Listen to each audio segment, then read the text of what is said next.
Hi everyone, here we've got WIKO View 3 and let me share with you how to change keyboard language on this device. So first of all, we have to open the keyboard. For example, in messages, it doesn't really matter, just open the keyboard. And right now, since we've got the keyboard on, we have to take a look at this option bar and find the settings. If you cannot find them here, no worries, just tap on this three dots icon and they should appear right here. So let's enter the settings, as I said, and here we've got at the very first position languages, so let's enter. And this is the list of the languages we've got applied to the keyboard. We've got only English right now. So let's tap on Add Keyboard, and here we've been transferred to actually full list of all available languages from which we can choose. So as you can see, this list is so wide. So all you have to do here is just find the language you would like to set and tap on it. So I will pick the graphic one in order to show you the changes.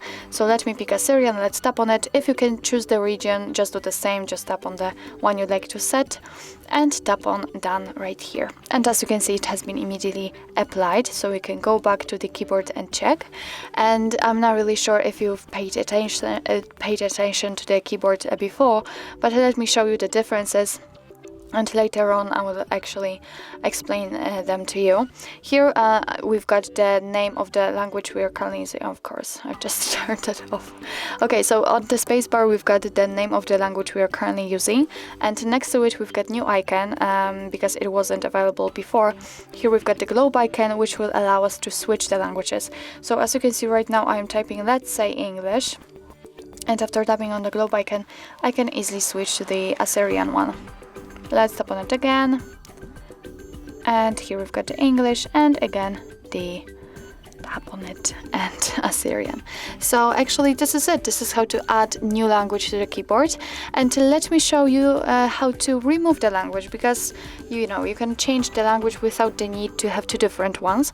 So let's enter the settings again. Let's tap on the languages and tap on this pencil icon in the right upper corner. Right now we can mark the language we'd like to remove. I will pick the Assyrian and tap on this trash bin icon right here. And as you can see right now, we've got only English left, and after getting back we can check the spacebar is empty, so we cannot actually read the name of the language we are currently using, because we are using only one language, and we cannot find the globe icon, which allowed us to change the languages. So, well, actually that's all. This is how to change the language in the keyboard in your WIKO View 3. Thank you so much for watching. I hope that this video was helpful, and if it was, please hit the subscribe button and leave the thumbs up.